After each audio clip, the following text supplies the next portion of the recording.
আজকে আমাদের এই প্রোগ্রামকে সারা দিয়ে পাশে দাঁড়িয়েছে, সত্যি প্রশংসনীয়। এটা আমাদের ভাবতে হবে কারো ব্যক্তিগত একা ব্যাপার নয়, সকলের ব্যাপার, জনগণের ব্যাপার। এখানে হিন্দু মুসলমানের কোনো ব্যাপার নয়। আজকে আমাদের বুঝতে হবে বলে আজকে এই নোংরা সরকার এটাই চাইছে হিন্দু মুসলিম হিন্দু মুসলিম। আজকে আপনি বলেন তো দেখি, দলিত গুলিকে আদিবাসী গুলিকে কিভাবে নিয়ে গিয়ে হত্যা করা হচ্ছে। যদি হিন্দু সরকার হতো তার বিরুদ্ধে কথা বলছেন কেন? বাংলাদেশে আমরা একটা হিন্দু ভাইকে হত্যা করেছি, অবশ্যই সেটা নিন্দনীয়, আমরা প্রতিবাদ করেছি। আইন আছে, আইন শাস্তি দেবে, তুমি কে? কিন্তু আমার ভারতবর্ষে দিনের পর দিন যেভাবে হিন্দু মুসলিমকে হত্যা করা হচ্ছে তার বিরুদ্ধে এই সমস্ত অসৎ চরিত্রের নেতারা কই কথা বলছেন তো? বাংলাদেশের নাগরিকের জন্য দরদ হলো, আমার ভারতে হিন্দুর জন্য দরদ হবে না? আমার ভারতের মুসলিমের জন্য দরদ হবে না? তাহলে এই সরকার বাংলাদেশ সরকার না ভারতবর্ষ সরকার, এটা আমাদের ভাবতে হবে। আমি অবশ্যই আবার বলছি, আমি বাংলাদেশে হিন্দু ভাইটাকে হত্যা করেছি, অবশ্যই আমি নিন্দা জানাচ্ছি, নিন্দনীয় করবো, প্রতিবাদ অবশ্য করা উচিত। কিন্তু আমার ভারতের জনগণকে হত্যা করলে এই সমস্ত চরিত্রহীন নেতাগুলো কেন পথে নামছে না? আমার ভারতের মুসলিমকে হত্যা করা হচ্ছে, চরিত্রহীন নেতাগুলো কেন নামছে না? এখানে আমাদের জাতি ধর্ম বর্ণ নির্বিশেষে আমাদের বুঝতে হবে এই সরকার না মুসলিমের সরকার, না হিন্দু সরকার, না দলিতের, না আদিবাসী, এরা ভারতের সরকার নয়, এরা হলো ধনী লোকের সরকার, এরা হলো শিল্পপতিদের সরকার। আপনি অবাক হয়ে যাবেন, বর্তমানে 1 টাকায় একটা চা হয় না। এই 1 টাকায় আপনার ভারতবর্ষের সরকার ভারতবর্ষের একজন ধনী মানুষকে 1 টাকা বিঘে হিসাবে জমি দিয়েছে ব্যবসা করার জন্য। এখানে আমাদের বুঝতে হবে এই সরকার হলো ধনী লোকের সরকার। আজকে বলে আমরা আগেও বলেছি, আবার বলছি, আগামী তো বলবো, যদি আমাদের এই ভোটার লিস্টটা সত্যি অবৈধ হয়, আমরা যদি ভারতের নাগরিক না হয়, যেভাবে আমাদের করে ছানবিন করা হচ্ছে, মাঝে মাঝে অবাক হয়ে যাচ্ছি। আজকে যে ভারতে জন্মলাম, যে ভারতে তো বড় হলাম, আমার পূর্বপুরুষ 14 পিঢ়ি যেই ভারতবর্ষে জন্মেছে, তাহলে আজকে ভারতবর্ষের নাগরিক হবার পরও আমাদের করে যেভাবে সন্দেহ করা হচ্ছে, তাহলে আজকে যারা প্রধানমন্ত্রী হয়েছে, মুখ্যমন্ত্রী হয়েছে, এমপি হয়েছে, এমএলএ হয়েছে, তারা তো আমাদের জনগণের ভোটেই হয়েছে। তাহলে আমাদের এসআইআর করার আগে তাদের এই ক্ষমতাগুলোকে কেন ক্ষমতাচ্যুত করা হচ্ছে না? কেন গোটা ভারত যদি রাষ্ট্রপতি শাসন তৈরি করা হচ্ছে না? আজকে এসআইআর করার আগে উচিত ছিল গোটা ভারতবর্ষের রাষ্ট্রপতির হাতে ক্ষমতা তুলে দেওয়া।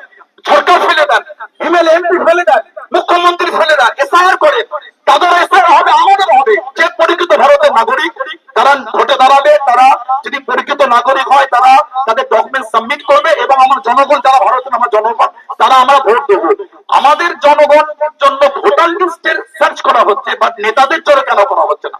আজকে যে মুখ্যমন্ত্রী তিনি ভারতের মসনাদে বসে আছেন, এই জনগণের ভোটে মসনাদে গিয়েছে, রাজ্যের মুখ্যমন্ত্রী তিনি মসনাদে গিয়েছেন, আর ভারতের প্রধানমন্ত্রী মসনাদে গিয়েছে, আমাদের ভোটে গিয়েছেন।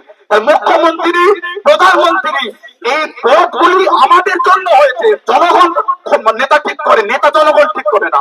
আমাদের ভোটে যারা নেতা হয়েছেন তারা এসি ঘরে বসে নতুন নতুন নিয়ম তৈরি করছেন, আর আমাদের ভোটে যারা জনগণ ভোট দিয়ে এসি রুমে পাঠিয়েছে সেই চরিত্রহীন নেতাগুলো আমাদের রোদে দাঁড় করিয়ে রাখছে। এত চরিত্রহীন নেতা হতে হয় না, নেতাদের ভদ্র নম্র সভ্য হতে হয়, বিনয় হতে হয়। জনগণের ভোটে ভোট নিয়ে আপনি নেতা হয়েছেন আর জনগণের সে বিচারিতা, এটা কিন্তু উচিত নয়। আপনি জানবেন তার উত্থান আছে, তার পতন আছে। ফেরাউন একদিন গোটা বিশ্বের একটা ক্ষমতাবান রাজা ছিল, বাদশা ছিল, সেও কিন্তু পতন হয়ে গেছে। আজকে ফাঁসিবাদী সরকার অবশ্যই পতন হবে। আজকে গরিবের ঘরগুলোকে বল্টুজাতে ভেঙে দিয়ে হচ্ছে অবৈধ নাগরিক হিসাবে।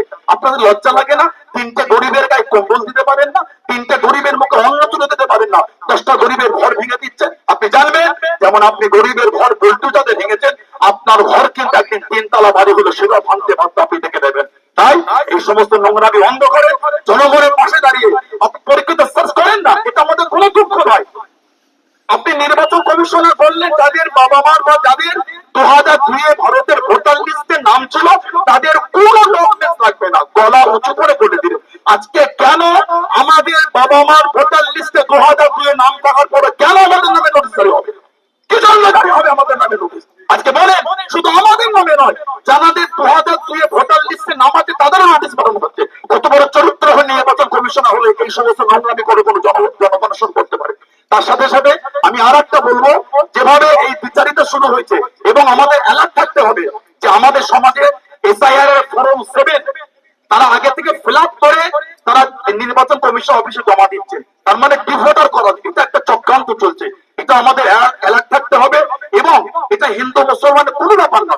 নির্বাচন কমিশনের এই আইন জারি হবার পরে আমাদের রাজ্যে কয়েকজন চরিত্রহীন নেতা, আমি ওদের চরিত্রহীন মনে করি, যারা মানুষকে গুরুত্ব দেয় না, মানুষকে কুকুর ছাগলের থেকে নোংরা মনে করে, তারা চরিত্রহীন, তারা কোনো চরিত্রবান হতে পারে।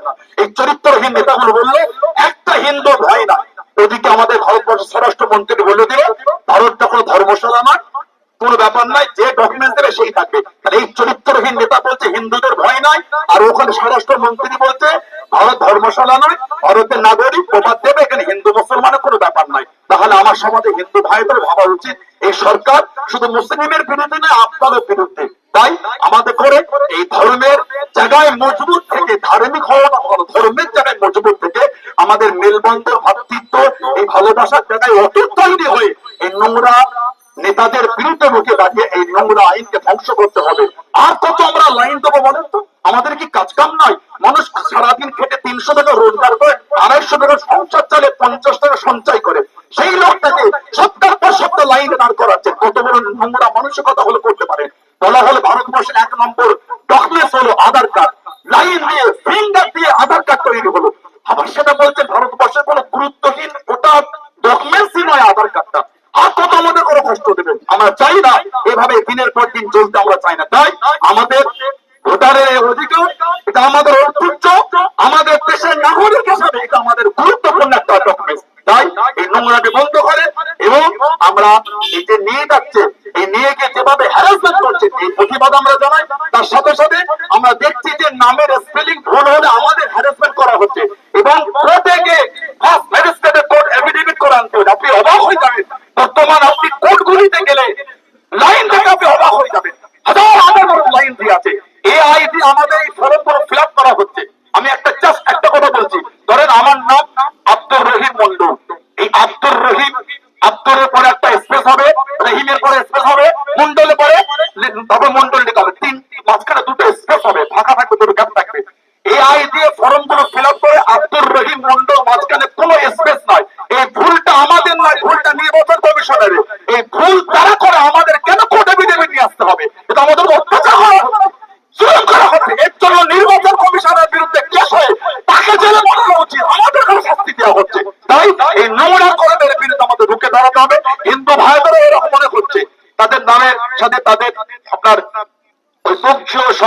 এইগুলো তাদের জড়িয়ে দেওয়া হচ্ছে। তাই এই প্রতিবাদ জানিয়ে আজকে সমাবেশ, প্রয়োজন হলে আগামী দিন আমরা আরো বড় প্রতিবাদ করে এই নোংরা এটাকে বন্ধ করবো ইনশাআল্লাহ। যেভাবে আমাদের মুরব্বীরা ইংরেজকে তাড়িয়ে 200 বছরের রাজত্ব পুরো উপরে দিয়ে জাতি, ধর্ম, বর্ণ নির্বিশেষে দেশ ইংরেজের হাতে ছিনিয়ে স্বাধীন করেছে, আমরাও এই নোংরা লোকেদের বিরুদ্ধে রুখে দাঁড়িয়ে যেভাবে আন্দোলন তৈরি হচ্ছে, ইনশাআল্লাহ জাতি, ধর্ম, বর্ণ নির্বিশেষে জনগণের জয় ইনশাআল্লাহ আগামীতে হবে।